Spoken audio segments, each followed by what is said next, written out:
या ठिकाणी आपण आजच्या पिरियडमध्ये आपण बघणार आहोत की या ठिकाणी महाराष्ट्रातील शेतीच्या समस्या. तर महाराष्ट्रातील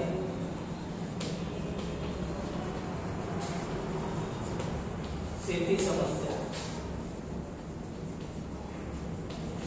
तर महाराष्ट्रामधल्या जी शेती आहे तर महाराष्ट्राच्या शेतीमध्ये कोणत्या कोणत्या समस्या येतात आणि कोणती कोणती पिके आपण घेतली होती. तर या ठिकाणी आपण मागच्या पिरियडमध्ये बघितलं होतं. तर या ठिकाणी भात आणि गहू या पिकाच्या बाबतीमध्ये आपण माहिती बघितली होती. त्याचप्रमाणे आपण कॅश क्रॉप्समध्ये या ठिकाणी आपण ऊस आणि कापूस बघितला होता. तर आता ऊस आणि कापूस बघितला, या ठिकाणी भात आणि गहू पीक बघितला. तर या पीक घेत असताना म्हणजे ही शेती करत असताना या ठिकाणी आपल्याला कोणत्या कोणत्या समस्या येतात. तर त्या समस्यांच्या बाबतीमध्ये आपण काय माहिती बघणार आहोत. तर त्या समस्यामध्ये या ठिकाणी आपण बघितलं तर सर्वात प्रथम पहिली समस्या आपण या ठिकाणी घेऊ नैसर्गिक समस्या. कारण की नैसर्गिक समस्या. तर या नैसर्गिक समस्यांमध्ये सर्वात प्रथम पहिल्या या ठिकाणी प्रॉब्लेम येतो या ठिकाणी मृदेची धूप. मग आता मृदेची धूप कशी होते तर या बाबतीमध्ये कदाचित तुम्हाला कल्पना असेल.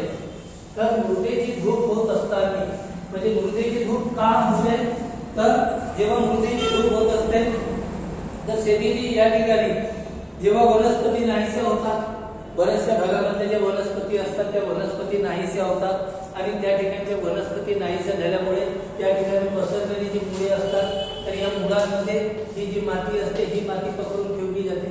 व ही जेव्हा वनस्पती समजा ही नाहीशी होत असते तर वनस्पती नाहीशी झाल्यामुळे ही जी मुळं असतात ही मुळं सुकतात आणि मुळं सुकल्यामुळे या ठिकाणच्या वरचा जो मातीची जी लेअर असते तर ही वरची मातीची लेअर काय होत असते एका ठिकाणावरून दुसऱ्या ठिकाणी वाहून जाते. त्याचप्रमाणे समजा इथे जेव्हा जोराचा पूर आला असेल तर जोराचा पूर आल्यामुळे काय होते त्या ठिकाणची माती आहे तर ती माती एका ठिकाणावरून दुसऱ्या ठिकाणी वाहून जाते. जेव्हा मुसळधार पाऊस आला असेल मुसळधार पावसामुळे हे जे मातीचे कण असतात तर हे मातीचे कण सुटे होतात आणि ते एकमेकांपासून सुटे झाल्यामुळे मातीचे कण वाहून जातात. त्याचप्रमाणे जोराचा वारा वाहत असेल तर जोराच्या वाऱ्यामुळे सुद्धा या ठिकाणची माती वाहून जाते. या ठिकाणी समजा जमिनीमधले जे आम्लधर्मीय अल्कधर्मीय जे गुणधर्म असतात तर त्या गुणधर्मामुळे सुद्धा या ठिकाणी काय होते मृदेची धूप होत असते. त्याच्यानंतर या ठिकाणी जी जनावरे चरतात तर जनावरांना आपण चारण्यासाठी नेतो आणि या ठिकाणी जी मृदा असते तर त्याच्यामुळे सुद्धा मृदेची धूप होते. आणि अशा प्रकारे मृदेची धूप ही एक या ठिकाणी मुख्य समस्या जी शेती करण्याकरता जी मुख्य जी समस्या आहे तर ही समस्या या ठिकाणी होते. त्याच्यानंतर दुसरा आहे क्षारयुक्त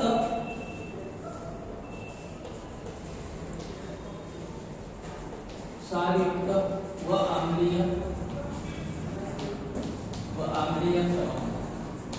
म्हणजे ज्या जमिनीमध्ये जे क्षार असतात तर त्या जमिनीमध्ये जे क्षार असतात आणि ते क्षार त्या जमिनीला किंवा ते पीक घेण्यासाठी उत्पादन घेण्यासाठी आवश्यक नसतात आणि त्या क्षाराची जेव्हा काय होत जाते जेव्हा त्याची क्वांटिटी वाढत जाते म्हणजे एकंदरीत जी जमीन असते ती जमीन जेव्हा आम्लधर्मीय तयार होते आणि आम्लधर्मीय शेती जमीन तयार झाल्यामुळे त्या ठिकाणी जे उत्पादन यायला पाहिजे तर ते उत्पादन येऊ शकत नाही आणि त्यामुळे या ठिकाणी नदीवर हे जे पाणी असेल तर समजा सागराला लागून या ठिकाणी शेती असेल आणि या ठिकाणी सागरामध्ये जे पाणी असते सागरामधल्या पाण्याची जी क्षारता असते ती क्षारता जास्त असते आणि हेच पाणी जेव्हा समजा या जमिनीमध्ये पसरत असेल त्या शेतीच्या जमिनीमध्ये पसरत असेल तर या ठिकाणची जमीन क्षारयुक्त बनते.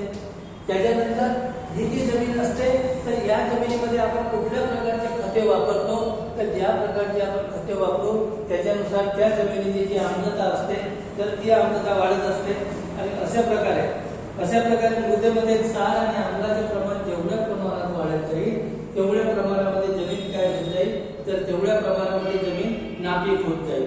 म्हणजे अशा प्रकारे जमीन नापीक होण्यासाठी कोणते घटक तर त्याच्यानंतर आपण तिसरं बघू अनियमित पाऊस. तर अनियमित पाऊस हा जो आहे ही सर्वात मोठी या ठिकाणी सर्वात पूर्वीपासून म्हणजे जेव्हापासून पृथ्वीचा काय झाला, पृथ्वीवरती मानव जन्माला आला, शेती करू लागला, तेव्हापासून ही जी समस्या आहे तर ही समस्या खूप पूर्वीपासून आहे. आता सध्याच्या काळामध्ये याच्यामध्ये त्याच्यानंतर विषम पाऊस. मग या ठिकाणी अनियमित पाऊस किंवा ज्याला आपण विषम पाऊस म्हणतो, म्हणजे एका ठिकाणी खूप जोराचा पाऊस पडत असतो तर दुसऱ्या ठिकाणी आपण ज्या ठिकाणी बघितला त्या ठिकाणी पाऊस कमी पडतो. आणि ज्या पिकाकरता जेवढ्या प्रमाणामध्ये आपल्याला पाण्याची आवश्यकता असते तर तेवढ्या प्रमाणात पाऊस मिळत नाही. आणि तेवढ्या प्रमाणामध्ये पाऊस न मिळाल्यामुळे आपल्या हाती आलेले शेतकऱ्याच्या हातात जे पीक असते, शेतकऱ्याच्या हातातलं पीक काय होते, नाहीसं होतं. व परिणामी त्याची जी आर्थिक परिस्थिती असते तर परिणामी त्याची आर्थिक परिस्थिती काय होत जाते, अजून पुन्हा ढासळत जाते. आणि आर्थिक परिस्थिती ढासळत गेल्यामुळे शेतकऱ्याच्या जी समस्या आहे तर ही समस्या मोठ्या प्रमाणामध्ये, कारण या ठिकाणी महाराष्ट्रामधली जी शेती आहे ती बरीचशी शेती या ठिकाणी मान्सूनवर आधारलेली आहे. त्याच्यामुळे आजची महाराष्ट्रामधली शेती ही मान्सूनवर चाललेला एक जुगार ज्याला आपण म्हणतो, अशा प्रकारचा हा जुगार आहे. कारण आपण जुगारामध्ये जे काही पैसे लावतो तर त्याच्यामध्ये आपल्याला गॅरंटी नसते. त्याप्रमाणे या ठिकाणी आपण जी शेती करतो आणि समजा पाऊस वेळेवर पाऊस आला नाही, कदाचित कमी पाऊस आला त्याच्याने नुकसान होते, जेव्हा जास्तच पाऊस आला असेल तर त्याच्याने सुद्धा नुकसान होते. तर अशा प्रकारे अनियमित पाऊस किंवा विषम प्रकारचा पाऊस, तर याच्यामुळे ही जी नैसर्गिक समस्या आहे तर ही नैसर्गिक समस्या उद्भवते. त्याच्यानंतर मग या ठिकाणी आहे त्याच्या नद्यांना येणारे पूर. तर जेव्हा मोठ्या प्रमाणामध्ये नद्यांना येणारे पूर, तर जेव्हा समजा भरपूर मोठ्या प्रमाणामध्ये पाऊस पडतो आणि मोठ्या प्रमाणामध्ये पाऊस आल्यामुळे नद्यांच्या काठावरील जी शेती असते तर ते नदीचे पाणी काय होते, आजूबाजूच्या परिसरामध्ये घुसते. आणि आजूबाजूच्या परिसरात जेव्हा ते पाणी शिरते तर या ठिकाणी असलेली जी पिके असतात, या शेतामध्ये असलेली जी पिके आहेत तर हे पिकं काय होतात, पाण्याखाली डुबली जातात आणि पाण्याखाली दाबली जातात. आणि याचा परिणाम याच्यामधून येणारे जे उत्पादन असते तेवढ्या प्रमाणामध्ये उत्पादन मिळत नाही. म्हणूनच मग काय करायला पाहिजे, ही जी नदी असेल तर नदीच्या दोन्ही काठांना खूप मोठे बांध घालायला पाहिजे की जेणेकरून नद्यांना जरी कितीही मोठं पूर आलं तरी पण ते पाणी या ठिकाणी शेतीमध्ये घुसू नये, अशा प्रकारचं. त्याच्यानंतर पिकांवर पडणारे कीड,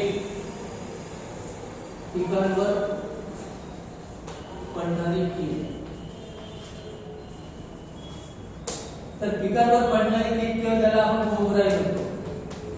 तर या ठिकाणी पिकांवर पडणारी जी कीड आहे तर जेव्हा अळी जसं आपण गहू असेल तर गव्हावरती तांबेरा नावाचा रोग येतो. गव्हावरती जेव्हा तांबेरा नावाचा हा बुरशीयुक्त जो रोग असतो, आपण भात पीक म्हणलं तर भात पिकावरती या ठिकाणी कळाकरपा नावाचा रोग येतो. तर कळाकरपा किंवा गव्हावरती जसा तांबेरा येतो, ऊस पिकावरती ऊसावरती आपण बघितलं तर त्या ठिकाणी मर रोग येतो. कापूस जो असेल तर कापसावरती लाल्या नावाचा रोग येतो. अशा प्रकारचे हे जे रोगराईचे जे प्रमाण वाढत आहे, तर रोगराईचे प्रमाण जेवढ्या प्रमाणामध्ये वाढेल तेवढ्या प्रमाणामध्ये काय होईल, शेतकऱ्यांची या ठिकाणी आर्थिक नुकसान होईल. म्हणजेच ज्या ठिकाणी ज्या पिकांवरती ज्या पिरियडमध्ये हे काय होतं, रोगराई वाढत जाते आणि त्याचा साहजिक परिणाम कशावरती, त्या ठिकाणी जे उत्पादन घ्यायला पाहिजे त्या उत्पादनावरती उत्पादन तेवढ्या प्रमाणात मिळत नाही. अशा प्रकारे वेगवेगळे. त्याच्यानंतर आपण या ठिकाणी बघितलं धुके, गारा आणि वादळे. धुके, वारा आणि वादळे.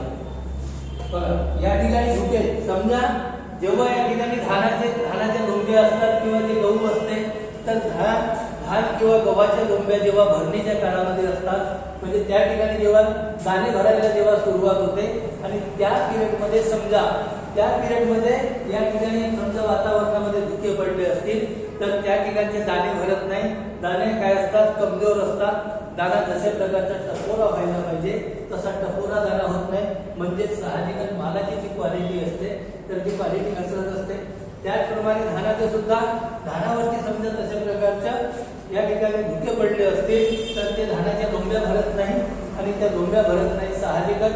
त्याच्यानंतर जर तसा वारा असेल, समजा धान जेव्हा भरणीच्या काळामध्ये असते किंवा गहू जेव्हा भरणीच्या काळामध्ये असते आणि जोराचा समजा सोसाट्याचा वारा सुटला असेल तर त्या ठिकाणी जी परागकणाची जी प्रक्रिया असते या ठिकाणी धानावरचा जो फुलोर असतो हा फुलोर संपूर्णपणे भरतो आणि त्याच्यामुळे एवढं उत्पादन घ्यायला पाहिजे ते उत्पादन येत नाही. त्याचप्रमाणे या ठिकाणी समजा वादळ जोराचं सुटलं असेल तर त्याच्यामुळे परागकणाची संपूर्ण प्रक्रिया नाहीशी होते व साहजिकच या ठिकाणी जेवढं उत्पादन मिळायला पाहिजे तर तेवढं उत्पादन त्या ठिकाणी मिळू शकत नाही. तर अशा प्रकारे ह्या ज्या नैसर्गिक समस्या आहेत तर नैसर्गिक 1, 2, 3, 4 ह्या ज्या 6 समस्या आहेत तर या 6 समस्या मुख्य आहेत. त्याच्यानंतर जर आपण बघू या ठिकाणी आर्थिक समस्या ह्या झाल्या नैसर्गिक समस्या. त्याच्यानंतर बघू आपण आर्थिक समस्या. आर्थिक म्हणजे या ठिकाणी त्याच्यानंतर आपण आर्थिक समस्या. तर आर्थिक समस्यांमध्ये या ठिकाणी पहिली जी समस्या आहे तर पहिली आहे जलसिंचनाच्या अपुऱ्या सोयी.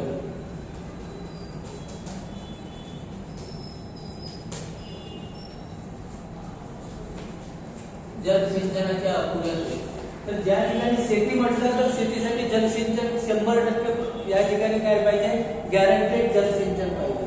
परंतु आपल्याकडे जसं बघितलं तर फक्त 13% या ठिकाणी फक्त 13% आपण संपूर्ण महाराष्ट्राचे चित्र बघितलं तर 13% भागामध्ये या ठिकाणी जलसिंचनाची व्यवस्था केली गेली आहे. याच्या व्यतिरिक्त या भागात जलसिंचनाची व्यवस्था केली गेली नाही. म्हणूनच या ठिकाणी ही समस्या उद्भवू नये यासाठी काय करायला पाहिजे जे पाणी जलसिंचन आहे तर जलसिंचनाची 100% व्यवस्था करावयास हवी जेणेकरून त्या शेतकऱ्याला जेव्हा पावसाची आवश्यकता जेव्हा जलसिंचनाची आवश्यकता असते तेव्हा ते जलसिंचन देईल आणि त्याच्यामुळे त्याचे उत्पादन जे असेल तर उत्पादन वाढवण्यासाठी त्या ठिकाणी मदत होईल. त्याच्यानंतर दुसरा आहे उत्तम प्रकारचे बी बियाणे. उत्तम प्रकारचे बी बियाणे आपण बऱ्याच वेळा त्या ठिकाणी शेतीमध्ये जेव्हा बियाण्याची लागवड करतो तर बऱ्याच वेळा असे लोकांच्या कंप्लेंट येतात. बऱ्याच वेळा अशा समस्या निर्माण होतात की बीज वापरलं नाही आणि याच्यामुळे वेगवेगळ्या ज्या कंपन्या आता सध्या नवीन ज्या कंपन्या काय करतात मार्केटमध्ये बी आणतात आणि मार्केटमध्ये बिजाई आणतात जेणेकरून पण ते जे बियाणे असतील ते बियाणे पूर्णपणे त्याचं जर्मिनेशन होत नाही आणि जर्मिनेशन न झाल्यामुळे हे जे बियाणे असते तर त्याच्यामुळे त्याच्या शेतकऱ्याचं नुकसान होते. तेवढा कालावधी जो असतो तो कालावधी जातो त्याची मशागत जाते आणि ते बियाणे घेण्याकरता जे पैसे लागतात ते संपूर्ण पैसे सुद्धा जातात. म्हणून अशा प्रकारचे जे बी बियाणे आहे ही बियाणे चांगल्या प्रकारचे असावे पाहिजे. त्याच्यानंतर जे आहे मग खताचा कमी वापर.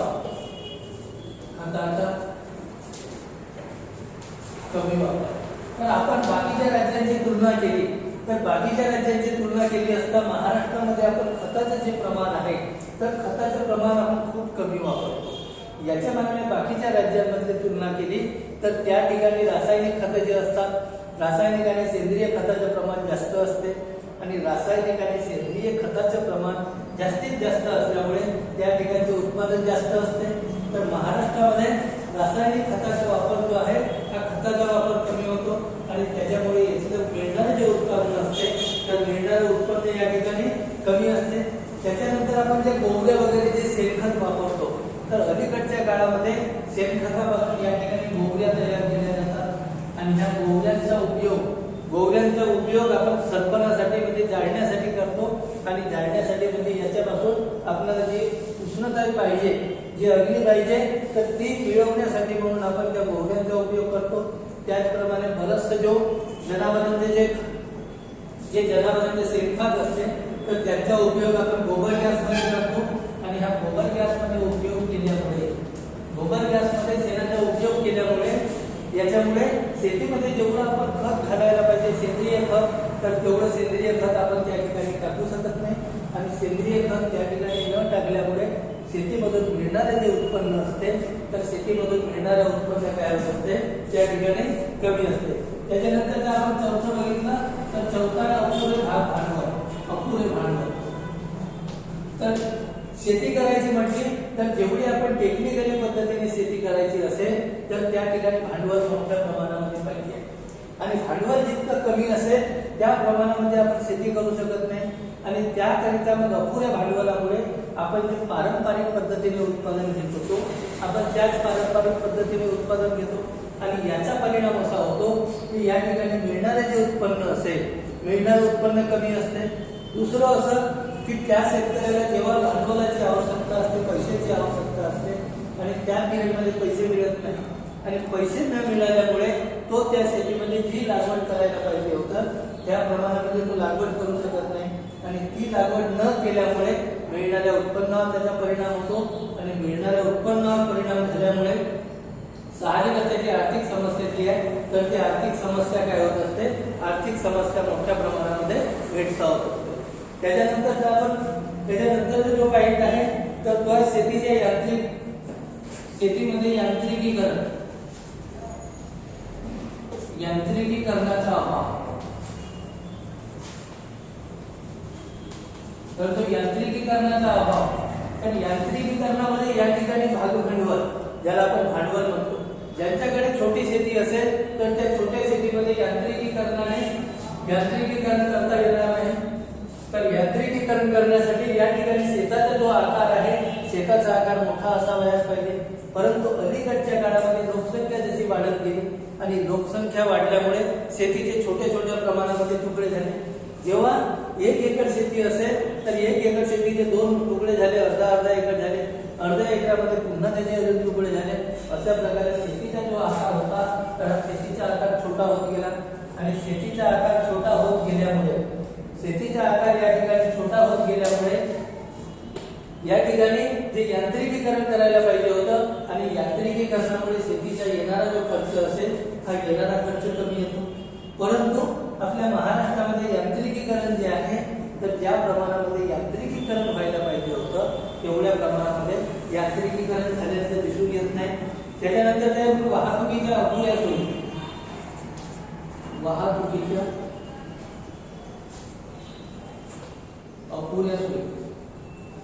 तर एखाद्या ठिकाणी ज्या शेतीमध्ये माल उत्पादित झाला असेल मग उत्पादित झालेला माल बाजारापर्यंत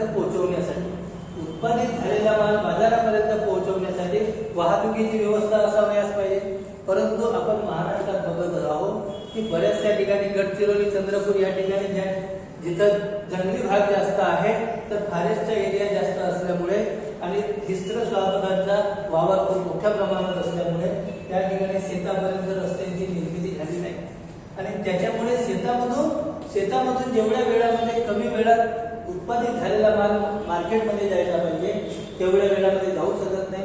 त्याच्यामुळे मालाची जी प्रत असते तर मालाची प्रत घसरत असते आणि मालाची प्रत घसरल्यामुळे त्याला जेवढा मिळणारा फायदा मिळायला पाहिजे होता तेवढा फायदा मिळू शकत नाही आणि साहजिकच त्याचा परिणाम या ठिकाणी त्याच्यावरती शेतीमधून मिळणारे जे उत्पन्न असेल त्याच्यावरती होतो।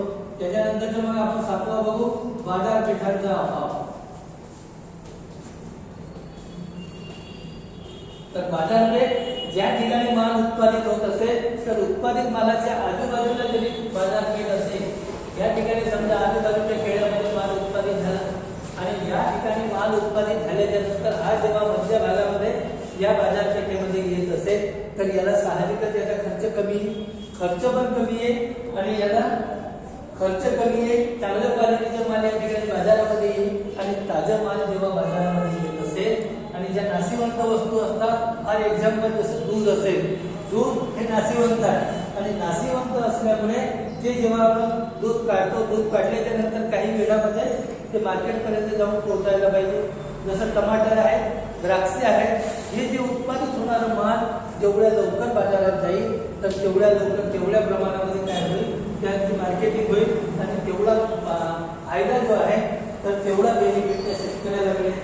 म्हणूनच या ठिकाणी ज्या बाजारपेठा आहेत तर ज्या ठिकाणी माल उत्पादित होत आहे तिथं त्या बाजारपेठांच्या त्या बाजारपेठाची निर्मिती व्हायला पाहिजे। त्याच्यानंतरचं मग आहे 8वा आपण बघू या ठिकाणी गोडाऊनच्या अपुऱ्या सोयी। गोडाऊन जेवढ्या प्रमाणामध्ये असायला पाहिजे आपण सध्या जे बघत आहोत तर गव्हर्नमेंट जेव्हा FCI अंतर्गत धानाची खरेदी करते भाताची खरेदी करत आहे आणि ते भाताची खरेदी करत असताना त्या ठिकाणी जे गोडाऊन गोडाऊन आहे, तर गोडाऊन फुल झाल्यामुळे किंवा गोडाऊन पूर्णपणे भरल्यामुळे भाताची जे खरेदी आहे तर ते खरेदी थांबवावी लागते.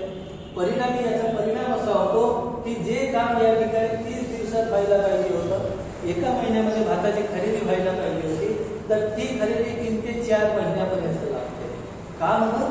कारण गोडाऊनची व्यवस्था नसल्यामुळे या ठिकाणी विकत घेतलेला माल गोडाऊनमध्ये साठवून ठेवण्यासाठी जेवढी जागा हवी आहे तेवढी जागा या ठिकाणी नाही, आणि तितकी जागा नसल्यामुळे तो जो माल असतो तो माल या ठिकाणी काय होतो, तर तो माल उघड्यावरती ठेवला जातो, आणि तो माल उघड्यावरती ठेवल्यामुळे खूप पुष्कळशा मालाची नासाडी सुद्धा होते.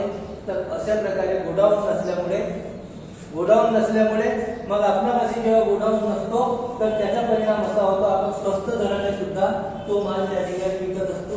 तर अशा प्रकारे ह्या ज्या आर्थिक समस्या असतात तर ह्या आर्थिक समस्या या ठिकाणी शेतकऱ्याला भेडसावतात. त्याच्यानंतर आपण बघू या ठिकाणी सामाजिक समस्या. तर या ठिकाणी आपण नैसर्गिक समस्या बघितल्या, आर्थिक समस्या बघितल्या, आणि त्याच्यानंतर बघू आपण या ठिकाणी सामाजिक समस्या. तर ह्या ज्या सामाजिक समस्या असतात तर या सामाजिक समस्यामध्ये या ठिकाणी शेत जमिनीचे विभाजन,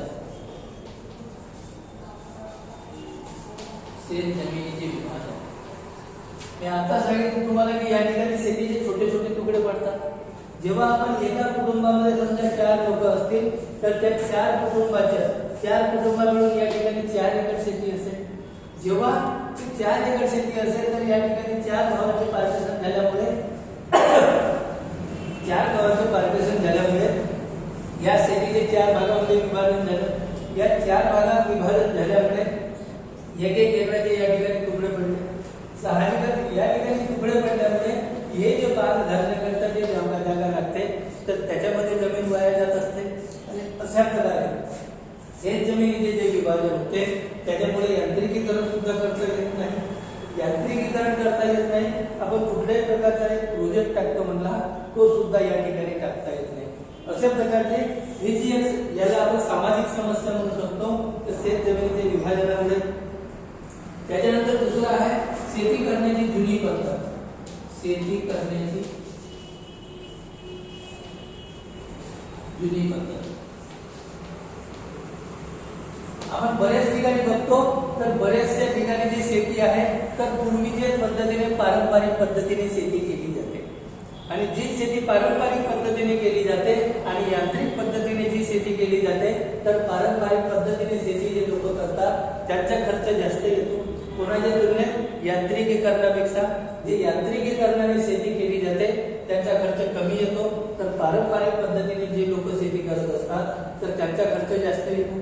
म्हणूनच या ठिकाणी बरेचसे जे लोक आहेत ते आजही शेती करत असताना पारंपरिक पद्धतीचाच उपयोग करतात, यांत्रिकीकरणाने पडत नाही.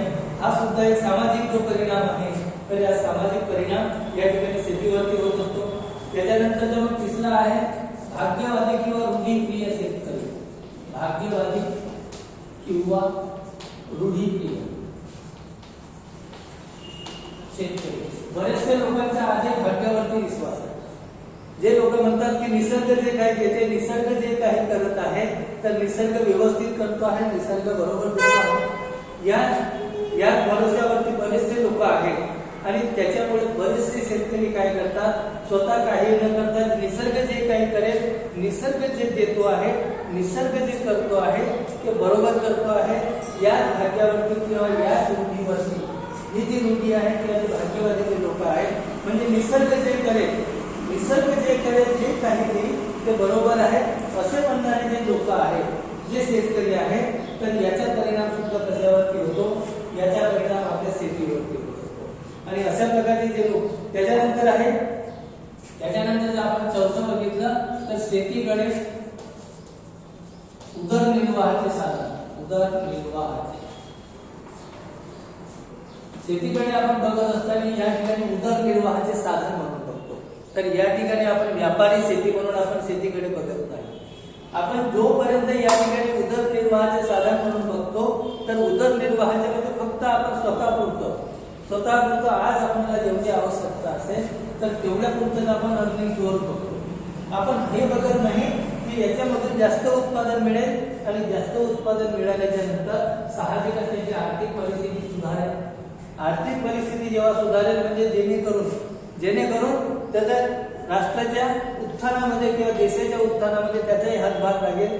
आपण त्या दृष्टीने याच्याकडे म्हणजे व्यापारी दृष्टीने न बघता आपण फक्त एक उदरनिर्वाहाचे साधन म्हणून त्या ठिकाणी शेतीकडे आपण बघत असतो. तर उदरनिर्वाहाचे साधन म्हणून आपण न बघता तर व्यापारी शेती म्हणून त्या ठिकाणी आपण जोपर्यंत बघणार नाही तोपर्यंत शेतीचा जो विकास आहे तर अशा प्रकारे शेतीचा जो विकास आहे तर तो शेतीचा विकास या ठिकाणी होऊ शकणार नाही.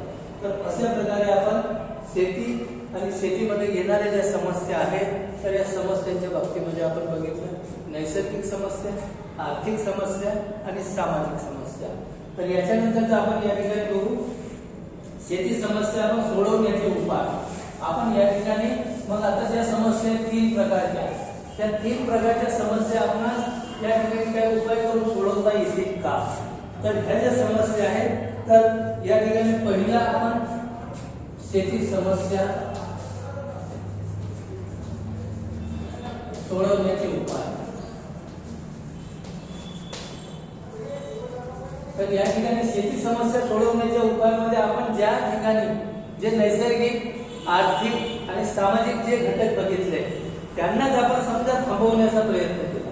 फॉर एक्झाम्पल जसं आपण पहिला बघू मृदेची धूप. मग ही जी मृदेची धूप आहे मृदेची धूप आपण समजा थांबवू. मृदेची धूप होऊ न देता मृदेची धूप जे थांबवली तर साहजिकच याचा परिणाम काय होईल शेतकऱ्याच्या उत्पन्न वाढीसाठी होईल. या ठिकाणावरून जमिनीचा जो जमिनीच्या वरचा जो थर असेल हा जो वरचा थर वाहून जातो हा वरचा थर आपण कशा प्रकारे थांबवू शकतो. जमिनीच्या वरचा थर ज्या ठिकाणी त्याच ठिकाणी म्हणजे वरची जी सुपीक माती असेल ती सुपीक माती त्या ठिकाणी थांबली पाहिजे. त्याच्याकरता आपल्याला या ठिकाणी बांध घालावे लागतील, जागोजागी बांध घालावे लागतील. त्या ठिकाणी ज्या वनस्पती असतील त्या वनस्पती आपण नाहीशा होत आहेत तर त्या वनस्पती नाहीशा होऊ देऊ नये. काही ठिकाणी तर तुम्हाला पायऱ्याची शेती सुद्धा करावी लागेल.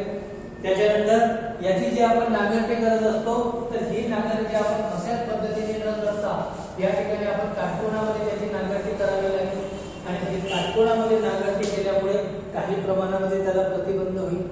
या ठिकाणी नदीला लागून शेती असेल या ठिकाणी आपल्याला मोठे बांध घालावे लागतील. आणि मोठे या ठिकाणी बांध घातल्यामुळे नदीचे जे आतमध्ये शिरणारे जे पाणी असेल तर नदीच्या आतमध्ये शिरणारं पाणी या ठिकाणी थांबेल. आणि आतमध्ये शिरणारं पाणी थांबल्यामुळे या ठिकाणी जे होणारे जे जमिनीची नासधूस आहे तर ते जमिनीची नासधूस या ठिकाणी थांबली. त्याच्यानंतर क्षारयुक्त आणि आम्लयुक्त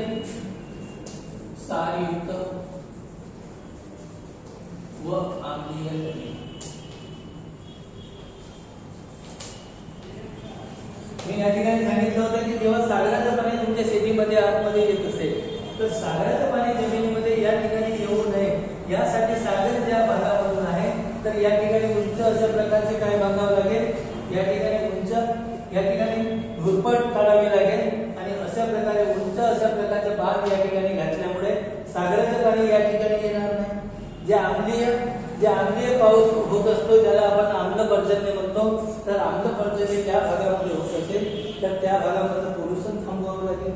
आणि जेव्हा पोल्युशन थांबेल म्हणजे आम्ल पर्जन्य होणार नाही. आणि त्याच्यानंतर या ठिकाणी जे पिके घेतो आपण तर क्षारयुक्त जमिनीमध्ये जे वनस्पती जास्तीत जास्त क्षाराचे काय करतात शोषण करत असतात तर अशा प्रकारच्या वनस्पती अशा प्रकारची पिके या ठिकाणी या जमिनीमध्ये आपल्याला घ्यावी लागतील. आणि त्याच्यामुळे मग साहजिकच याचा परिणाम असा होईल की त्या वनस्पती त्या भागामध्ये लावल्यामुळे त्या वनस्पती इथं असल्यामुळे साहजिकच त्यांचं उत्पन्न जे आहे तर ते उत्पन्न त्या ठिकाणी वाढेल. त्याच्यानंतर काय आपल्याला करावं लागेल या ठिकाणी जलसिंचनाच्या सोयी. जलसिंचन हे सर्वात महत्त्वाचे आहे. या ठिकाणी जलसिंचनाच्या सोयी तर जलसिंचनाच्या सोयी जेवढ्या मोठ्या प्रमाणामध्ये आपण करू तर तेवढ्या मोठ्या प्रमाणामध्ये शेतकऱ्याचे उत्पन्न वाढेल. कारण बरेचसे जे उत्पादन आहे शेतकऱ्याचे बरेचसे उत्पादन हे जलसिंचनाच्या सोयीमुळे होते. तर जलसिंचनाच्या ज्या भागामध्ये सोयी नसतात तर ज्या ठिकाणी जलसिंचनाच्या सोयी नसतील तर त्या ठिकाणी जलसिंचनाच्या सुविधा ज्या भागामध्ये असतील नसतील त्या भागामध्ये जलसिंचनाच्या सुविधा वाढवायला पाहिजे. त्याच्यानंतर शेतीमध्ये जे एकत्रीकरण मी जे सांगितलं की या ठिकाणी जे 4 तुकडे आपण केले होते, तर हे अशा प्रकारे न करता या ठिकाणी एकत्रीकरण करून या ठिकाणी जेव्हा 4 एकर शेती असेल 4 एकराचे 4 तुकडे आपण न करता या ठिकाणी सलग पट्ट्यामध्ये आपण जशी शेती केली तर या ठिकाणी याच्यापासून मिळणारे जे उत्पन्न असेल हे मिळणारं उत्पन्न जास्त होईल आणि मिळणारं उत्पन्न जास्त होईल. याचा परिणाम कोणावरती होईल? याचा परिणाम जे 4 शेतकरी शेती करत आहेत तर त्यांच्या उत्पन्नावरती होईल. तर अशा प्रकारच्या म्हणजे जर या ठिकाणी शेतीचे एकत्रीकरण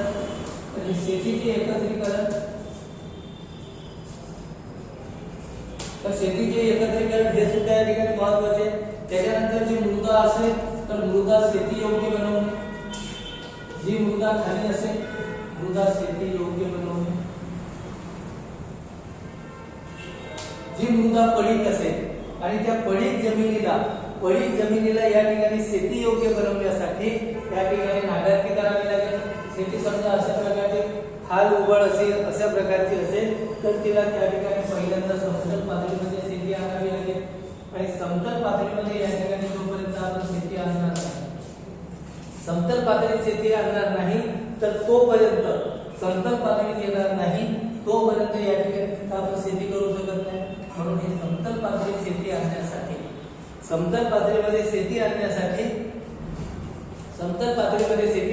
काय करावं लागेल? त्या ठिकाणी यांत्रिकीकरण करावं लागेल आणि हे यांत्रिकीकरण केल्यानंतर या ठिकाणी यांत्रिकीकरण झाल्याच्या नंतर या भागामध्ये या ठिकाणी यांत्रिकीकरणानंतर या ठिकाणी तिला शेती योग्य करावी लागेल आणि त्या ठिकाणावरून आपण उत्पादन घ्यावं लागेल. त्याच्यानंतर आपण बघू जुन्या अवजारामध्ये व शेतीमध्ये बदल.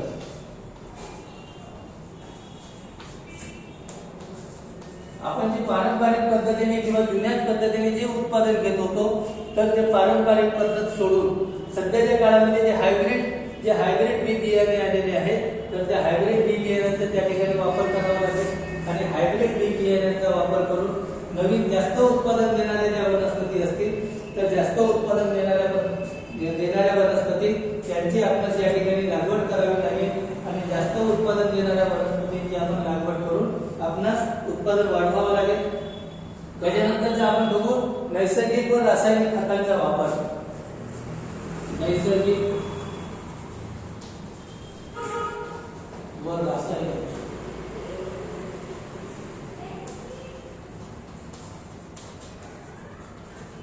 नैसर्गिक आणि रासायनिक खतं जी आहेत तर नैसर्गिक आणि रासायनिक खतांचा सुद्धा वापर करावा लागेल.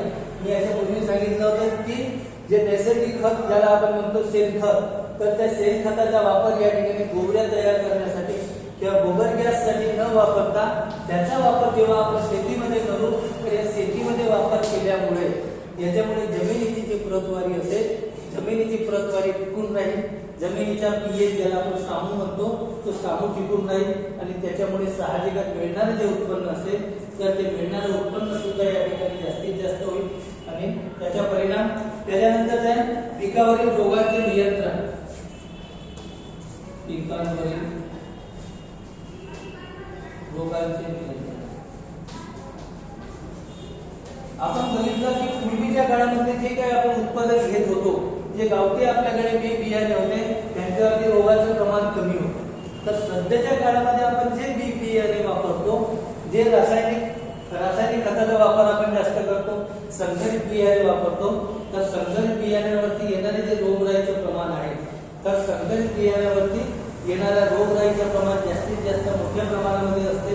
म्हणूनच या ठिकाणी पिकांवरील जे रोगांचे नियंत्रण आहे तर ज्या पिकांवरती रोगराई येत नसेल म्हणजे ज्या पिके रोगराईसाठी अडथळा निर्माण करत असतील अशा प्रकारचे उत्पादन अशा प्रकारचे या ठिकाणी जे बिजाई असेल तर अशा प्रकारचे उत्पन्न किंवा बी बियाणे आपण आपल्या शेतीमध्ये लागवड करायला पाहिजे की जेणेकरून ज्यांच्यामुळे काय होईल आपलं उत्पादन जे असेल ते उत्पादन वाढण्यासाठी मदत होईल.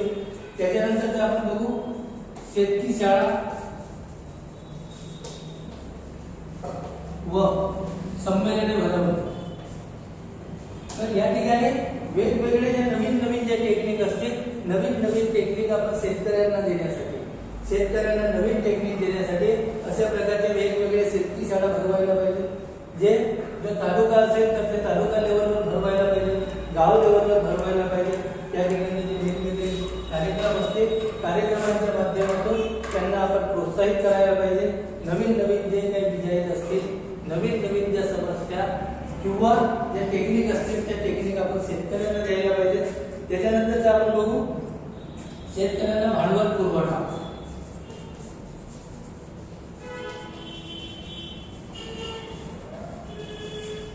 शेतकऱ्यांना भांडवल पुरवठा. शेती करण्यासाठी किंवा कुठलाही उद्योगधंदा करण्यासाठी, स्थापन करण्यासाठी त्यांना भांडवलाची आवश्यकता असते.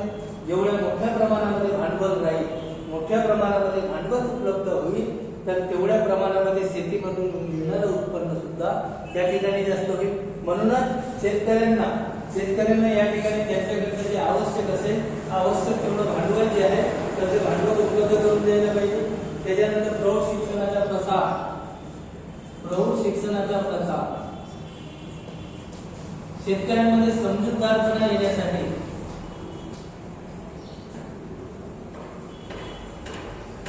शेतकऱ्यांना जोपर्यंत समजूतदारपणा येणार नाही की आपण कुठल्या प्रकारचे उत्पादन घेतल्याच्या नंतर त्याच्यापासून मिळणारं उत्पन्न किती आहे, त्यांची आर्थिक सुबत्ता कशा प्रकारची येईल, हे जोपर्यंत त्यांना समजणार नाही.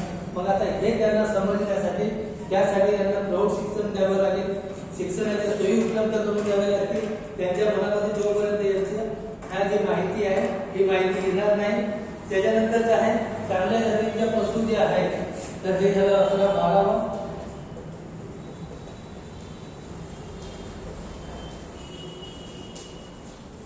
पशूंची वाढ. आपण जे बघितलं तर पूर्वी आपल्याकडे ज्या गायी होत्या, ज्या गायी किंवा म्हशी होत्या, तर त्या गायी किंवा म्हशी फक्त अर्धा ते 1 लिटर पर्यंत दूध देत होतं. म्हणजे जेणेकरून त्यांच्यापासून मिळणारं उत्पन्न खूप कमी होतं. सध्याच्या काळामध्ये आपण ज्या हायब्रिड ज्या जर्सी गायी ज्या बघत आहोत, तर जर्सी गायीपासून मिळणारे जे उत्पन्न असेल, जे दूध असेल, तर एक गाय कमीत कमी 10 ते 15 लिटर दूध देत असते. आपण मेहनत सारखीच करतो. एवढी मेहनत आपण गावठी किंवा साध्या गायीची जेव्हा गाय आपण जेवढी मेहनत करत होतो, एवढ्याच मेहनतीमध्ये एक जी जर्सी गाय असेल तर त्या जर्सी गायीपासून मिळणारे जे दुधाचं उत्पन्न असेल तर मिळणारे दुधाचं उत्पन्न त्या ठिकाणी जास्तीत जास्त असते. त्याच्यानंतर अधिक उत्पादनावर पुरस्कार, म्हणजे जो शेतकरी जास्तीत जास्त उत्पादन घेत असेल तर जास्तीत जास्त उत्पादन घेणाऱ्यांना आपण प्रोत्साहित करायला पाहिजे की जेवढं तुम्ही जास्त उत्पन्न घ्याल तर तेवढं तुम्हाला मोठं प्रोत्साहन दिलं जाईल.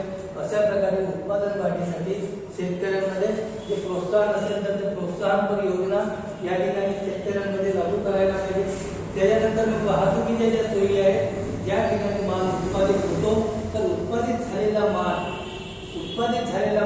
बाजारपेठेपर्यंत लवकरात लवकर आणि कमी दरामध्ये, कमी खर्चामध्ये कशा प्रकारे पोहोचवला जाईल तर ही व्यवस्था त्या ठिकाणी करायला पाहिजे. वाहतुकीच्या जेवढ्या प्रमाणामध्ये सोयी असतील, जेवढ्या जास्त मोठ्या प्रमाणामध्ये सोयी उपलब्ध होतील तर तेवढ्या मोठ्या प्रमाणामध्ये त्यांचा विकास होईल. त्याच्यानंतर मग आहे बाजारपेठेचा विकास. या ठिकाणावरून शेतीमधून उत्पादित झालेला माल या ठिकाणी बाजारपेठेपर्यंत येण्यासाठी, मग त्यासाठी आपणास या ठिकाणी बाजारपेठेची निर्मिती करावी लागेल.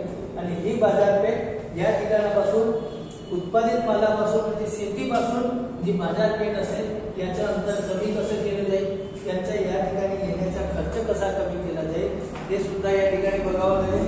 आणि त्याच्यामुळे या ठिकाणी मग बाजारपेठेचा विकास करावा लागेल. त्याच्यानंतर आपण बघू या ठिकाणी जे गोडाऊन असतील, मी याच्यापूर्वी सांगितलं होतं की वेगवेगळ्या ठिकाणी या ठिकाणी जो माल साठवण्यासाठी या ठिकाणी जे गोडाऊन तयार करायला पाहिजे होते तर तेवढ्या मोठ्या प्रमाणामध्ये गोडाऊनची निर्मिती करायला पाहिजे. आणि जेवढ्या मोठ्या प्रमाणामध्ये गोडाऊनची निर्मिती होईल तर त्या तेवढ्या मोठ्या प्रमाणामध्ये या ठिकाणी काय केले जाईल, उत्पादन वाढवलं जाईल. आणि अशा प्रकारे या ठिकाणी शेतीच्या समस्या, शेतीमध्ये कुठल्या कुठल्या समस्या येतात तर त्या समस्यांमध्ये आपण 3 प्रकारच्या समस्या बघितल्या. या ठिकाणी नैसर्गिक समस्या, त्याच्यानंतर आर्थिक समस्या, सामाजिक समस्या, आणि त्या समस्या आपण सोडवण्यासाठी काय काय उपाययोजना करण्यात येतील तर हे सुद्धा आपण या ठिकाणी बघितलं. त्याच्यानंतरचा भाग पुढल्या